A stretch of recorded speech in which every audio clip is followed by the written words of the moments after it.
Hello students, हम आ चुके हैं क्वेश्चन नंबर 5 ऑफ 7.1।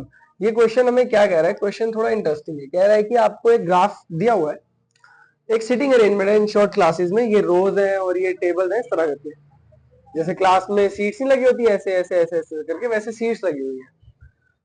तो ये कह रहा है कुछ बच्चे बैठे हैं ए बी सी और डी पे। मैंने क्वेश्चन पूरा नहीं लिखा है, बट डिटेल सारी लिख ली है। मतलब कुछ बच्चों के नाम होंगे अलग अलग, कुछ ए पे बैठा है, एक बी पे बैठा है, एक सी पे, एक डी पे।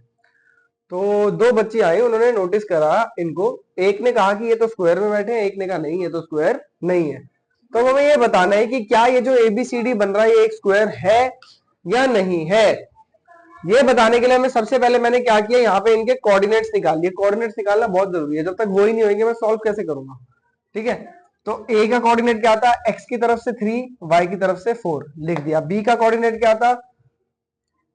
एक्स की तरफ नीचे वाली साइड से 6, वाई की तरफ से 7। तो एक्स पहले आता है, वाई बाद में आता है, तो इस हिसाब से मैं लिखता गया, सबके लिख दिए। ठीक है, उसके बाद क्या करा मैंने? A B B C C D और डी ए। मैंने ये साइड्स का डिस्टेंस निकाल लिया, A B B C C D और डी ए। इस एक्सरसाइज में हम कर रहे हैं, डिस्टेंस तो निकाल रहे हैं। मैंने ए बी का डिस्टेंस, बी सी का डिस्टेंस, सी डी का डिस्टेंस, डी ए का डिस्टेंस निकाल लिया। निकाला कैसे देख लो भाई, x2 minus x, distance formula यार बेसिक साहब, तो आप लोगों को आ गया होगा, इतने क्वेश्चन कर लिए।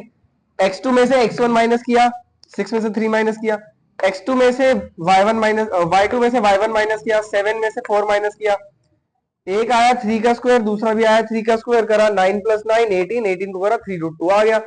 ऐसे ही बीसी भी निकाल लिया, सीडी भी निकाल लिया, डीए भी निकाल लिया। देखा तो सब 3√2 3√2 3√2 3√2 आ गए।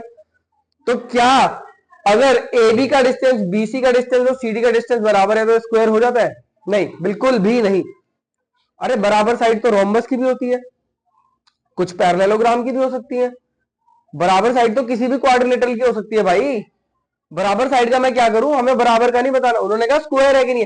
स्क्वायर की प्रॉपर्टी क्या होती है? एक तो साइड्स बराबर होनी चाहिए, साथ में डायगोनल्स भी बराबर होने चाहिए। तो फिर मैंने इसके डायगोनल्स भी निकाले, क्या? AC और BD, इसके डायगोनल्स भी निकाले मैंने। डायगोनल्स को सॉल्व किया, डायगोनल्स भी सेम आए, तब जाके मैं कह सकता हूं AB BC CD AD and diagonals AC BD are equal, so ABCD is a square.